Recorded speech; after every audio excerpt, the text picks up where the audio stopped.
நம்ம இன்னைக்கு மிளகு குழம்பு எப்படி பண்றதுன்னு பார்க்க போறோம். அதுக்கு பொடி பண்றதுக்காக 1 ஸ்பூன் நல்ல மிளகு, 1 ஸ்பூன் அரிசி, ஒரு அரை ஸ்பூன் போல வெந்தயம், 1 ஸ்பூன் ஜீரகம், ஒரு 1/4 ஸ்பூன் போல பெருங்காய பொடி எடுத்து வச்சிருக்கேன். இது எல்லாத்தையுமே வெறும் சட்டியில வறுத்துட்டு நம்ம பொடி பண்ணிக்க போறோம். மசாலா அரைக்கிறதுக்காக 1 ஸ்பூன் கடலைப்பருப்பு, 1 ஸ்பூன் உளுந்து, 2 ஸ்பூன் போல முழு மல்லி எடுத்து வச்சிருக்கேன். ஒரு 5 பல் பூண்டு, 5 சின்ன வெங்காயம் 2ஆ கட் பண்ணிட்டு நான் எடுத்து வச்சிருக்கேன். ஒரு இனுங்கு கருவேப்பிலை, ஒரு 3 வரமிளகா, 1 ஸ்பூன் ஜீரகம், 2 ஸ்பூன் நல்ல மிளகு எடுத்து வச்சிருக்கேன். இது எல்லாத்தையுமே எண்ணெயில வதக்கிட்டு நம்ம மசாலா அரைச்சிக்க போறோம். குழம்பு தாளிக்கிறதுக்கு கடுகு, வெந்தயம், ஜீரகம், நல்ல மிளகு எடுத்து வச்சிருக்கேன். கொஞ்சமா காயப்பொடி, கொஞ்சம் மஞ்சள் பொடி, லாஸ்டா போடுறதுக்கு கொஞ்சம் சர்க்கரை திருவி எடுத்து வச்சிருக்கேன். ஒரு 10 பல் சின்ன வெங்காயம், 10 பல் பூண்டு, கொஞ்சமா கருவேப்பிலை. புளி குழம்புக்கு தேவையான அளவு புளி எடுத்து தண்ணியில ஊற போட்டு வச்சிருக்கேன். நம்ம இப்போ எப்படி பண்றதுன்னு பார்க்கலாம். ஃபர்ஸ்ட் பொடி பண்ண எடுத்து வச்சிருந்த எல்லாத்தையும் போட்டு வறுத்து பொடி பண்ணிக்கலாம். நல்ல மிளகு, அரிசி, வெந்தயம்,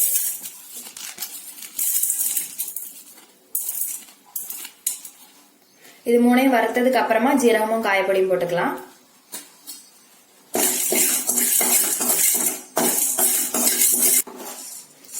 வறுத்ததை தனியா மாத்திட்டேன். இப்ப இதுல ஜீரகமும் காயப்பொடியும் போட்டு வறுத்துக்கலாம்.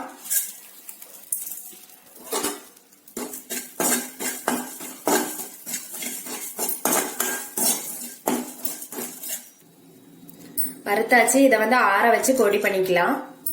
இப்போ மசாலா வதக்குறதுக்கு நல்லெண்ணெய் விட்டுருக்கேன். இப்ப இதுல நம்ம எடுத்து வச்சிருந்த எல்லாத்தையும் போட்டு வதக்கி எடுத்துக்கலாம். கடலைப்பருப்பு, உளுந்து, மல்லி,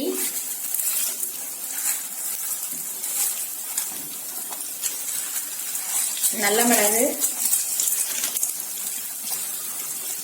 ஜீரகம், 3 வரமிளகா, சின்ன வெங்காயம், பூண்டு, கருவேப்பிலை.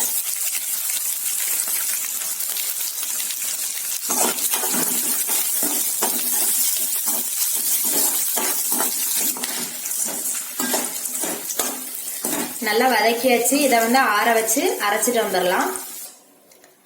ஃபர்ஸ்ட் வறுத்த பொடி நல்லா திரிச்சிட்டு வந்தாச்சு. மசாலாவும் நல்லா அரைச்சிட்டு வந்தாச்சு. இப்போ நம்ம குழம்பு தாளிச்சுக்கலாம். பாத்திரத்துல நல்லெண்ணெய் விட்டுருக்கேன். இப்ப இதுல கடுகு, வெந்தயம், ஜீரகம், நல்ல மிளகு எடுத்து வச்சிருக்கோம். இதை போட்டுக்கலாம்.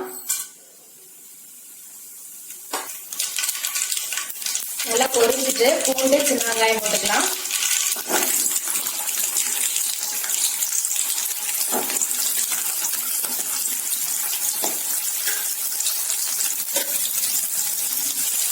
மஞ்சள் பொடி, காயப்பொடி, கருவேப்பிலை.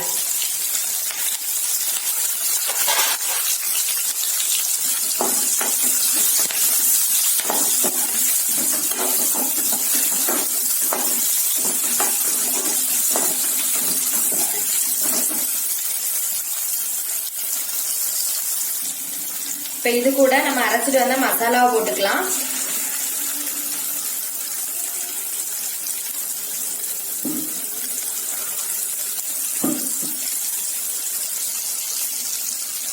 ஜார்ல கொஞ்சமா தண்ணி விட்டு அலசி இதுல விடுறேன்.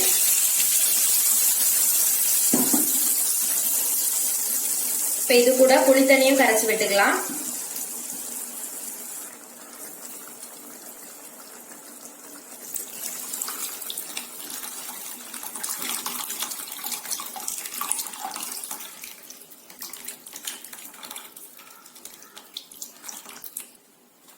குழம்புக்கு தேவையான அளவு தண்ணியை விட்டுக்கலாம்.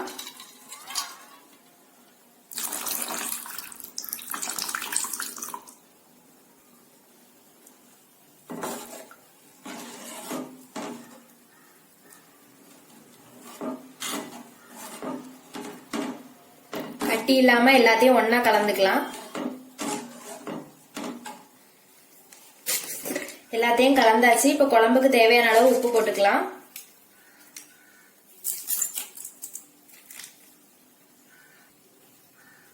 குழம்பு நல்லா கொதிக்கட்டும். அது வரைக்கும் வெயிட் பண்ணலாம்.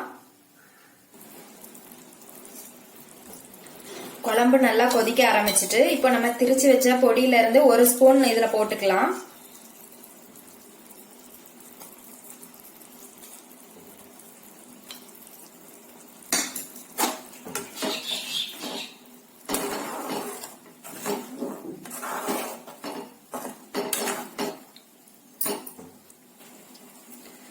பொடி போட்டு நல்லா கலந்துட்டு இப்ப மூடி வச்சுக்கலாம். ஒரு 3 நிமிஷம் நல்லா கொதிக்கட்டும். நம்ம திரிச்ச பொடியில ஒரு ஸ்பூன் தான் போட்டிருக்கோம், மீதி இருக்கு. இதை ஒரு டப்பால போட்டு வச்சுக்கிட்டா நம்ம பூண்டு குழம்பு அந்த மாதிரி ஏதாச்சும் பண்ணும்போது யூஸ் பண்ணிக்கலாம். எண்ணெய் எல்லாம் பெரிஞ்சு குழம்பு நல்லா ரெடி ஆயிடுச்சு. இப்ப சர்க்கரை போட்டுக்கலாம்.